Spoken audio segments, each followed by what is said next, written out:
اللہ الرحمن الرحیم۔ شرابی کے ساتھ اٹھنا بیٹھنا کھانا پینا کیسا ہے؟ اسلام نے شراب کو حرام قرار دیا ہے۔ قرآن نے بھی بیان کیا کہ شراب حرام ہے اور شرابیوں کے ساتھ رہنے کے لیے بھی منع کیا گیا اور اس کی مذمت بہت زیادہ کی گئی، یہاں تک کہ شرابی کی 40 دن تک دعا قبول نہیں ہوتی ہے۔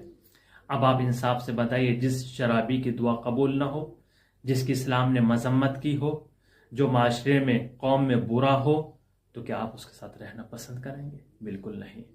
آپ ایک قدم ہمارے ساتھ آئیے اور ہم معاشرے میں ایسے شرابیوں کو شراب چھڑا سکتے ہیں، مگر یہ کہ جب آپ ہمارا ساتھ دیں، اس کا بائیکاٹ کریں معاشرے میں، قوم میں، قبیلے میں، خاندان میں، کہ شراب پینا بند کر دو، تو ہم آپ کے ساتھ رہیں گے، ورنہ ہمارا آپ کا رابطہ ختم۔